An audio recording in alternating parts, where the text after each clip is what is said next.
उमंग देख रहा हूं, जो आप लोगों में मैं ऊर्जा देख रहा हूं, जो मैं आप लोगों में खुशी देख रहा हूं, और जो मुझे तालियों की गड़गड़ाहट मेरे कान तक आ रही है, वह मुझे आश्वस्त कर रही है कि आपने प्रदीप कुमार सिंह को तीसरी बार संसद में भेजने का तय कर लिया है। इसके लिए आपको मैं विशेष करके धन्यवाद देता हूं।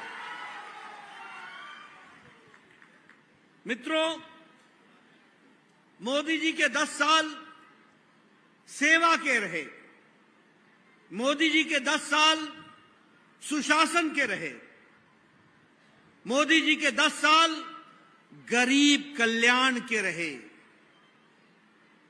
अब एक तराजू पर आप रखिए, एक तरफ सेवा है, सुशासन है, गरीब कल्याण है, और दूसरी तरफ राजद का शासन रहा, कांग्रेस का शासन रहा। वो क्या था? वो था लूट, कुशासन और उनके खुद के परिवार का कल्याण। इससे ज्यादा कुछ नहीं था। एक तरफ सेवा, सुशासन, गरीब कल्याण, और एक तरफ लूट, कुशासन और परिवार कल्याण। आपको दोनों में तय करना है। एक तरफ वो लोग हैं जो देश की सेवा के लिए दिन रात एक करके काम कर रहे हैं और देश को आगे बढ़ाने में मोदी जी के नेतृत्व में आगे बढ़ रहे हैं। मुझे खुशी है आपको बताते हुए, देश की जब मैं तस्वीर खींचता हूं तो मुझे खुशी है आपको बताते हुए कि देश पिछले 10 सालों में जो हमारी अर्थव्यवस्था 11वें नंबर पर थी, आज मोदी जी के नेतृत्व में ब्रिटानिया को पछाड़कर एक लंबी छलांग लगाकर भारत की अर्थव्यवस्था 5वें नंबर की अर्थव्यवस्था बन गई। पेट्रोकेमिकल्स में हम लोगों ने लंबी छलांग लगाई और हमारा एक्सपोर्ट, हमारा निर्यात 106% बढ़ गया। 106%। आप लोगों के हाथ में मोबाइल है, आपके मोबाइल में 10 साल पहले लिखा होता था मेड इन चाइना, आपके मोबाइल पे लिखा होता था मेड इन कोरिया, आपके मोबाइल पर लिखा होता था मेड इन ताइवान, आपके मोबाइल पे लिखा होता था मेड इन जापान।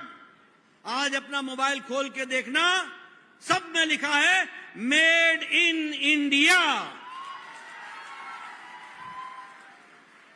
ये बदलता भारत, 97% आज मोबाइल भारत बना रहा है। भारत 97। एप्पल, ओप्पो, ये सब अब भारत में बन रहे हैं। ये भारत की बदलती हुई अर्थव्यवस्था है। अगर मैं हाईवे की बात करूं, 4 लेन की बात करूं, 6 लेन की बात करूं, आपको जानकर खुशी होगी कि आज 55,000 किलोमीटर नेशनल हाईवे सड़कें बन गई हैं मोदी जी के नेतृत्व में। 55,000 सड़कें, और प्रतिदिन 29 से 30 किलोमीटर की सड़क नेशनल हाईवे बन रही है प्रतिदिन। 26 किलोमीटर रेल के ट्रैक प्रतिदिन बिछाए जा रहे हैं, और 52,000 किलोमीटर इलेक्ट्रिफिकेशन रेलवे का हो गया है। ये भी आप लोगों ने देखा है। मित्रों, अभी मोदी जी के बारे में हमारे प्रदीप जी चर्चा कर रहे थे, हमारे विजय जी चर्चा कर रहे थे, लेकिन होता यह है कि जब सुख दिखता है तो हमको दुख याद नहीं आता। लेकिन मैं आपको याद दिलाना चाहता हूं, कोरोना की मार आई, 100 साल में इतना बड़ा आपदा नहीं आया था। दुनिया भी नहीं जानती थी कि कैसे लड़ा जाए, लेकिन आपदा में, कोरोना की लड़ाई में अमेरिका फेल हो गया, यूरोप फेल हो गया, जापान रास्ता तय नहीं कर पाया, रशिया तय नहीं कर पाया, दुनिया के तमाम देश नहीं तय कर पाए। लेकिन मोदी जी के नेतृत्व में सही समय पर सही फैसला लेकर मोदी जी ने 140 करोड़ देशवासियों को बचाने का काम किया। यह भी हमको ध्यान रखना चाहिए। सही समय पर लॉकडाउन लगाया। क्या कहा? अमेरिका नहीं तय कर पाया कि जान जरूरी है कि जहान जरूरी है। जान जरूरी है कि आर्थिक नीति जरूरी है। कभी उन्होंने लॉकडाउन लगाया, कभी हटाया, कभी लगाया, कभी हटाया। मोदी जी ने कहा जान है तो जहान है, और लॉकडाउन लगाया। 1.5-2 महीने में भारत को कोरोना से लड़ने के लिए तैयार किया, और उसके बाद लॉकडाउन हटाया और फिर कहा जान भी है और जहान भी है। और याद करो मित्रों, मैं बार बार बोलता हूं, मैं स्वास्थ्य मंत्री रहा हूं, प्रदेश का भी स्वास्थ्य मंत्री रहा हूं और देश का भी स्वास्थ्य मंत्री रहा हूं। मैं आपको भारत की तस्वीर बताना चाहता हूं। इस देश में टेटनस की दवा को आने में 27 साल लग गए। अपने देश में डिप्थेरिया की दवाई को आने में 30 साल लग गए। इस देश में ट्यूबरक्लोसिस की दवाई को आने में 24 साल लग गए। इस देश में जापानी बुखार की दवाई को आने में 100 साल लग गए। 1906 में जापानी बुखार का दवा जापान में बना था, और 2006 में योगी जी लेकर के आए। जब वो विधायक सांसद थे तब वो गोरखपुर में लेकर के आए। लेकिन आपको जानकर खुशी होगी और आश्चर्य भी होगा, 24 जनवरी 2019 को पहला कोरोना का केस भारत में डिटेक्ट हुआ, और 20 अप्रैल को मोदी जी ने टास्क फोर्स बैठाया, और 9 महीने के अंदर एक नहीं 2 वैक्सीन बना करके 220 करोड़ डोज लगा करके भारत को उससे निजात दिला दिया। ये भारत की तस्वीर देखिए 9 महीने के अंदर। और आपको जानकर खुशी होगी, यही कांग्रेसी, यही राष्ट्रीय जनता दल के लोग, यही लोग बोलते थे ये मोदी टीका है, मोदी टीका है, मत लगाओ। चुपके जाके खुद लगा लिया। संसद में मुझे मिले, मैंने कहा कैसा लगा मोदी टीका, ठीक लगा कि नहीं लगा? ऐसे लोग जो जनता को गुमराह कर रहे थे, खुद टीका लगा रहे थे और जनता को बताते थे कि ये टीका मत लगाओ। प्रधानमंत्री जी ने 220 करोड़ डबल डोज और उसके बाद बूस्टर लगा करके देश को कोरोना से बचाया। 140 करोड़ की जनता को बचाने का काम किया, और 100 देशों को दवाई वैक्सीन हमने भेजी, 100 देशों को वैक्सीन मैत्री में, और 48 देशों को हमने मुफ्त में वैक्सीन भेजी। यानी मोदी जी के नेतृत्व में आज भारत मांगने वाला भारत नहीं है, आज मोदी जी के नेतृत्व में भारत देने वाला भारत बन गया, दुनिया को देने वाला भारत बन गया। ये हमको समझना चाहिए। मित्रों, अभी चर्चा हमारे विजय जी कर रहे थे कि कैसे प्रधानमंत्री गरीब कल्याण अन्न योजना में 5 किलो गेहूं, 5 किलो चावल और 1 किलो दाल और चना की बातचीत हो रही है। मैं यहां आपको बताना चाहता हूं, मैं यहीं बिहार में बचपन मेरा गुजरा। मुझे याद है बचपन में किस तरीके से एक वक्त सत्तू खा करके लोग गुजारा करते थे। मैंने वो भी दिन देखे। आज आपको जानकर के खुशी होगी कि 8 करोड़ 70 लाख लोग बिहार के, 8 करोड़ 70 लाख और 80 करोड़ की भारत की जनता को प्रधानमंत्री मोदी जी 5 किलो गेहूं या 5 किलो चावल और 1 किलो दाल देने का काम किया है। और इसके कारण आज भारत की 25 करोड़ की आबादी गरीबी की रेखा से निकल गई है और अमीरी की रेखा में आ गई है। यह परिस्थिति आकर के खड़ी हुई है, यह फर्क पड़ा है। और आपको जानकर खुशी होगी कि मोदी जी ने तय किया है कि प्रधानमंत्री गरीब कल्याण अन्न योजना अगले 5 साल तक फिर से चलती रहेगी और गरीबों को मिलता रहेगा, इसकी व्यवस्था होगी। आप देखिए, कभी सोचा था कि किसान के खाते में हर चौथे महीने 2-2 हजार रुपए आएगा?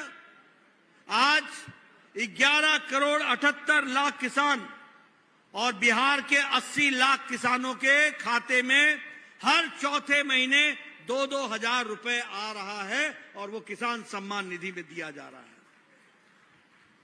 गैस का कनेक्शन, उज्ज्वला योजना, सौभाग्य योजना, हमारे बिहार में कई गांव ऐसे थे जहां बिजली नहीं थी, और आज मोदी जी के राज में 18,000 गांव को 1,000 दिन के अंदर बिजली पहुंचाई गई। उजाला योजना में यह काम हुआ है। 2.5 करोड़ लोगों के घर में बिजली पहुंचाई गई सौभाग्य योजना में। और अब मैं आपको बताना चाहता हूं मित्रों, मेरी बात जरा ध्यान से सुन लीजिएगा।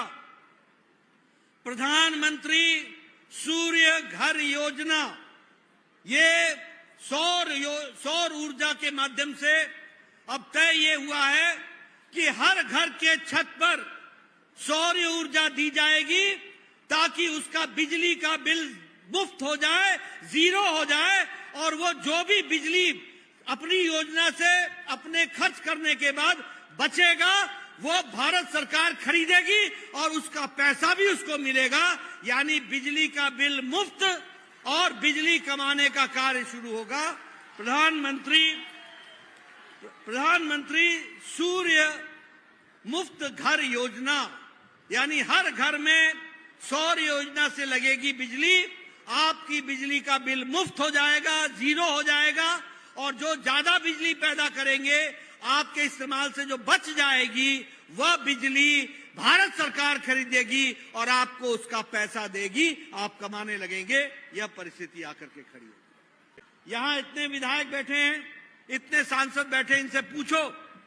मैं 1993 में एमएलए बन गया था, 1993 में, बार बार सुनाता हूं।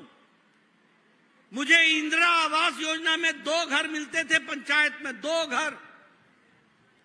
आज एक पंचायत में 40-40 घर प्रधानमंत्री आवास योजना में बन रहे हैं, 40-40 घर।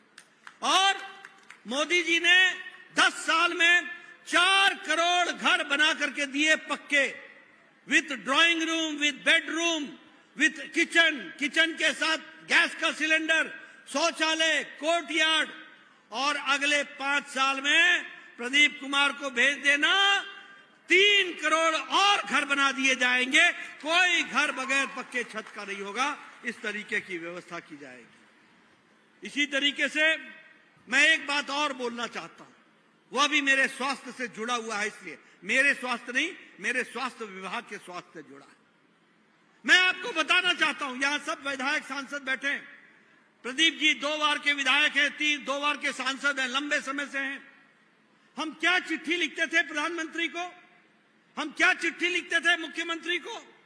हम चिट्ठी लिखते थे, मुख्यमंत्री जी, प्रधानमंत्री जी, मेरे इलाके में एक किसान है, उसका बाईपास होना है, 1.5 लाख रुपए का खर्च है, गरीब आदमी है, थोड़ी सी जमीन है, वो अगर अपना इलाज कराएगा तो उसका जमीन बिक जाएगा, उसका घर बिक जाएगा।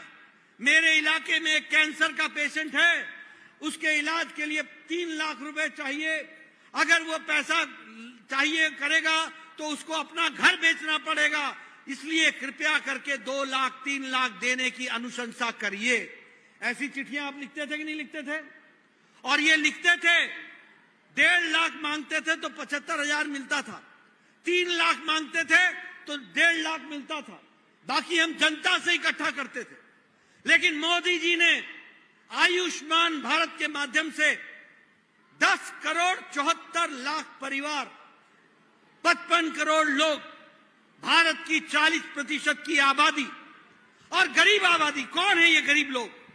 रिक्शा वाला, ठेला वाला, रेड़ी वाला, फेड़ी वाला, सब्जी वाला, बस का ड्राइवर, बस का क्लीनर, ट्रक का ड्राइवर, ट्रक का क्लीनर, कंडक्टर, होटल में वेटर का काम करने वाला, छोटी सी चाय की दुकान चलाने वाला, हमारे कूड़ेदान से प्लास्टिक इकट्ठा करने वाला, सैलून में बाल काटने वाला, ऐसे गरीब लोगों को मोदी जी ने सालाना 5 लाख रुपए हर साल गंभीर बीमारी से लड़ने का इलाज का व्यवस्था की। 5 लाख हर साल 5 लाख रुपए परिवार को गंभीर बीमारी से लड़ने की व्यवस्था की। और मैं आपसे निवेदन करने आया हूं, प्रदीप जी को जिता के भेज देना। मोदी जी की योजना है कि अगले 5 साल में हम देश का कोई भी व्यक्ति, देश का कोई भी नागरिक किसी भी जाति का, किसी भी धर्म का, किसी भी इलाके का कोई भी व्यक्ति जिसकी उम्र 70 साल से ऊपर की हो गई है, उसको प्रधानमंत्री मोदी जी आयुष्मान भारत में 5 लाख रुपए का सालाना हेल्थ कवर देंगे। 5 लाख रुपए का। आपसे निवेदन है कि आप फॉर्म भरवाओ और जो भी घर में 70 साल से ऊपर का है, जो भी घर में, और सबसे बड़ी बात, किसी ने किन्नर समाज की चिंता नहीं की। किस तरीके से बेचारे किन्नर समाज के लोग रहते हैं, मोदी जी ने उनको भी आयुष्मान भारत में जोड़ लिया है ताकि उनके भी स्वास्थ्य की चिंता हो सके। इस तरीके से काम हो रहा है। इसलिए मित्रों, अगर हम बात करें गांव, गरीब, वंचित, पीड़ित, शोषित, दलित, युवा, किसान, महिला, इनको अगर ताकत दी है तो प्रधानमंत्री मोदी जी की नीतियों ने ताकत दी है। ये हमको समझना चाहिए। आज वो ताकतवर हो गया है, आज वो उसको ताकत मिल रही है। 25 करोड़ लोग गरीबी की रेखा से निकल गए हैं। और विकास की अगर बात करूं तो मुझे खुशी है कि आज 5 शहर स्मार्ट सिटी में आ गए हैं और 5 शहर जो हैं उसमें लगभग 2660 करोड़ रुपए बिहार में खर्च हो रहा है। 8 मेडिकल कॉलेज नए दिए मोदी जी ने, 8 मेडिकल कॉलेज। मैं अभी पूर्णिया उतरा था, मुझसे बोलते थे उस समय तारकिशोर जी कि हमको मेडिकल कॉलेज दो। आज वहां भी मेडिकल कॉलेज खुल गया है और 8 नए मेडिकल कॉलेज खोले गए हैं और विकास के दृष्टि से जोड़ा गया है। नेशनल हाईवे बिहार में अकेले 3500 किलोमीटर बना है और अब एक कॉरिडोर बन रहा है जो वाराणसी से चलेगा और बिहार होता हुआ रांची जाएगा और रांची से कलकत्ता जाएगा। ये 6 लेन का कॉरिडोर होगा जो बिहार में भी होते हुए जाएगा और विकास की एक नई गंगा बहेगी। उसको भी हमको ध्यान में रखना है। उसी तरीके से हमारे रेल का बजट 9 गुना बढ़ा दिया गया है बिहार का। और उसी तरीके से अमृत भारत में 92 रेलवे स्टेशन को जोड़ा गया है और उनको आगे ठीक किया जा रहा है। मैं यहां खुशी की बात यह भी बताना चाहूंगा कि अररिया के रेलवे स्टेशन के लिए प्रदीप जी के कहने पर 22 करोड़ रुपए का अमृत भारत रेलवे स्टेशन बन रहा है। वर्ल्ड क्लास का नया रेलवे स्टेशन बनकर के तैयार होगा। आपके सदर हॉस्पिटल में भी नया वार्ड बन रहा है। इसलिए हर तरीके से विकास, दुनिया में भारत का नाम, देश में भारत को आगे बढ़ाना, देश की जनता को आगे बढ़ाना और देश की जनता के साथ साथ इलाके में हाईवे, रेलवेज, एयरवेज, इंटरनेट, ये सबको जाल बिछाना, इस काम को प्रधानमंत्री मोदी जी के नेतृत्व में बखूबी हुआ है। इसको हमको ध्यान में रखना चाहिए। मित्रों, मैं यहां ये भी बताना चाहता हूं आपको, ये आपको मैं अच्छा बताऊं और गलत ना बताऊं तो ये भी ठीक नहीं होगा। गलत भी बताना चाहिए, जो गलती होती है वो भी बताना चाहिए। एक आजकल इंडी अलायंस हो गया, इंडी अलायंस, एक घमंडिया गठबंधन, देखा है ना आपने? आजकल मेरे को तो कई बार बड़ा दुख भी होता है, बहुत दुख होता है। मैं सन 74 में 14 वर्ष का, 15 वर्ष का था जब जयप्रकाश नारायण के आंदोलन में, जयप्रकाश नारायण के कहने पर मैं आंदोलन में कूद गया था। उस समय का भी मैंने लालू प्रसाद देखा है, मैंने उस समय का भी आंदोलन देखा है। और आज भी मैं जब लालू के बेटे को देखता हूं, तेजस्वी को, और जब मैं ये देखता हूं कि लालू जी अब राहुल गांधी को मटन बनाना सिखा रहे हैं, ये कैसी जुगलबंदी हो रही है? जिस लालू प्रसाद यादव ने जयप्रकाश नारायण के आंदोलन से परिवारवाद, भाई भतीजावाद, रिश्वतखोरी, भ्रष्टाचार के खिलाफ आवाज उठाई थी, आज वही आकंठ भ्रष्टाचार में डूबकर उन कांग्रेसियों के साथ हाथ मिलाकर के खड़े हो गए जिनके खिलाफ आपने इमरजेंसी में लड़ाई लड़ी थी। क्या आपका समय आ गया? क्या स्थिति आ गई? ये राष्ट्रीय जनता दल क्या है? ये रिश्वतखोर जंगल राज दलदल है, जंगल राज दलदल है। आर स्टैंड फॉर रिश्वतखोरी, जे स्टैंड फॉर जंगल राज और डी स्टैंड फॉर दलदल। आज ये आकर के खड़ा हो गया। मैं यहां यह भी बताना चाहूंगा, ये किस चीज का गठबंधन है? ये घमंडिया गठबंधन। ये कौन सा घमंडिया गठबंधन है? ये घमंडिया गठबंधन दो बातों का है। एक तरफ मोदी जी कह रहे भ्रष्टाचार हटाओ, वो लाल किले से कह रहे कि मैं भ्रष्टाचारियों को नहीं छोड़ूंगा, जो भ्रष्टाचारी है उसको जेल में डालूंगा। और दूसरी ओर ये घमंडिया गठबंधन कह रहा है हम भ्रष्टाचारियों को बचाएंगे। ये सब बचाने में लगे। आप बताइए, कांग्रेस पार्टी ने कोयला घोटाला किया था कि नहीं किया था? जरा जोर से बोलो, किया था कि नहीं किया था? आप बताओ, इन कांग्रेसियों ने पनडुब्बी घोटाला किया कि नहीं किया? हेलीकॉप्टर घोटाला किया कि नहीं किया? 2G घोटाला किया कि नहीं किया? आप बताइए, कॉमनवेल्थ गेम्स का घोटाला किया कि नहीं किया? न अंतरिक्ष छोड़ा, न आसमान छोड़ा, न समुद्र छोड़ा, न पाताल छोड़ा, न धरती छोड़ी। सभी लोक में भ्रष्टाचार किया कांग्रेसियों ने। अब आप बताइए, लालू ने चारा घोटाला किया कि नहीं किया? जरा जोर से बोला, चारा घोटाला किया कि नहीं किया? आप बताओ, लालू ने अलकतरा घोटाला किया कि नहीं किया? आप बताओ, लालू ने जमीन के बदले नौकरी का घोटाला किया कि नहीं किया? गरीब लोगों की नौकरी के नाम पर जमीन हड़पी कि नहीं हड़पी? आप बताओ, ये ममता, अखिलेश समाजवादी पार्टी ने गोमती रिवर फ्रंट का घोटाला किया कि नहीं किया? लैपटॉप घोटाला किया कि नहीं किया? अनाज का घोटाला किया कि नहीं किया? आप बताओ, ममता के मंत्रियों ने टीचर भर्ती घोटाला किया कि नहीं किया? गाय की स्मगलिंग का घोटाला किया कि नहीं किया?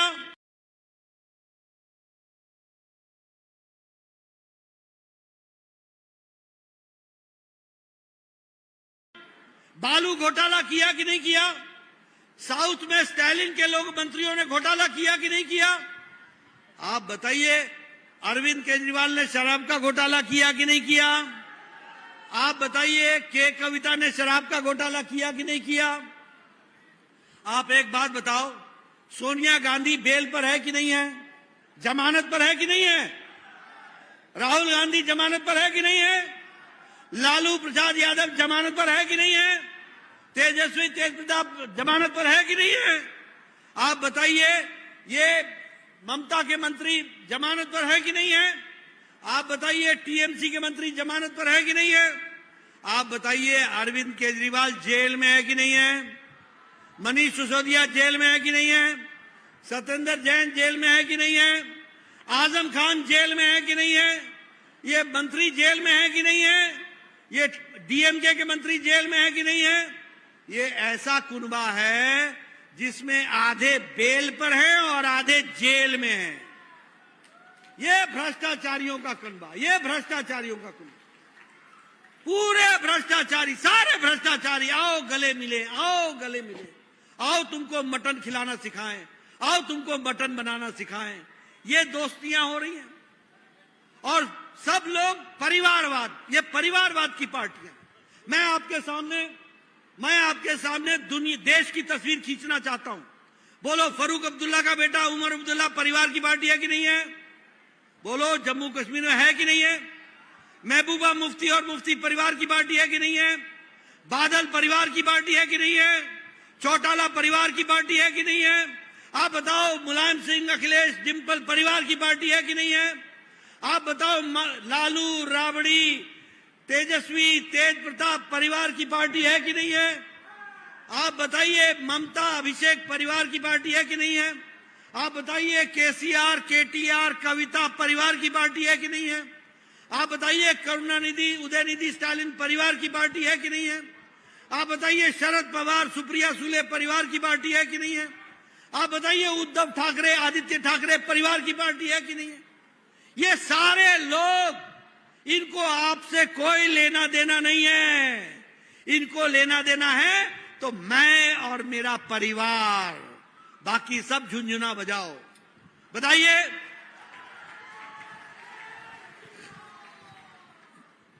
मैं एक नाम तो भूल ही गया, बोलिए।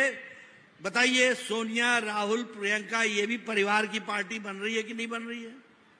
सब परिवार की पार्टी है। और ये लोग हर तरीके का हथकंडा अपनाते हैं। अभी संविधान में बाबा साहब अम्बेडकर लिख करके गए कि धर्म के नाम पर आरक्षण नहीं होगा, और ये लोग, ये इंडिया घमंडिया गठबंधन, ये पिछड़ा, अति पिछड़ा, दलित, महादलित, इनका आरक्षण छीनकर धर्म के नाम पर आरक्षण करना चाहते हैं। बताइए, ऐसे लोगों को आगे आने देंगे क्या? जरा जोर से बोलो, आने देंगे क्या? ये राम विरोधी है।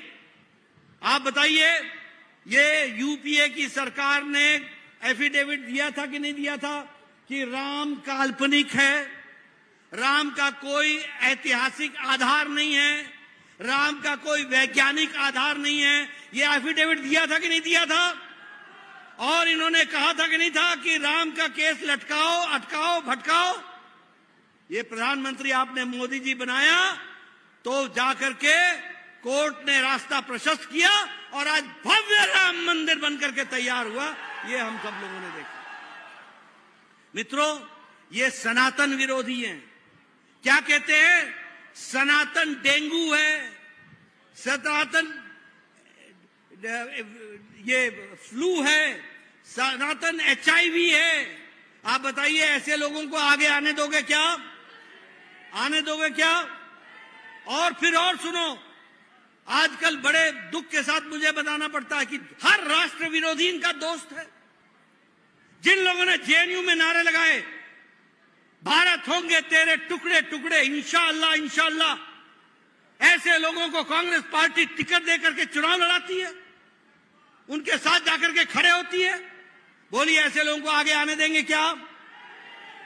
आप बताइए, क्या कहते हैं? अफजल हम शर्मिंदा हैं, तेरे कातिल जिंदा हैं। अफजल कौन था? अफजल वो था जिसने पार्लियामेंट पर अटैक करने का मास्टरमाइंड था, और उसको फांसी किसने दी थी? सुप्रीम कोर्ट के जज ने दी थी। और उसको माफी किसने नहीं दी थी? उस समय के राष्ट्रपति प्रणब मुखर्जी ने नहीं दी थी। यानी सुप्रीम कोर्ट का जज और भारत के राष्ट्रपति प्रणब मुखर्जी ये कातिल हो गए। ऐसे नारे लगे और राहुल गांधी उनके साथ जाके खड़ा हो जाए। बोलो, ये राष्ट्र प्रेमी है क्या? ये राष्ट्र प्रेमी है क्या? इनको देश से लेना देना है क्या? ऐसे लोगों को आप आगे आने दोगे क्या? तो एक तरफ मैंने आपको मोदी जी के नेतृत्व में बढ़ता भारत, बदलता भारत, उज्जवल भारत, विकसित भारत के संकल्प के दृश्य आपको रखा है, और दूसरी तरफ उन लोगों को रखा है जिनका घमंड को आपने अपने इस उंगली से कमल का निशान पर बटन दबाकर उनका घमंड चूर करना है और देश को मोदी जी के नेतृत्व में आगे ले जाना है। इन्हीं शब्दों के साथ बहुत बहुत धन्यवाद। जय भारत, जय बिहार।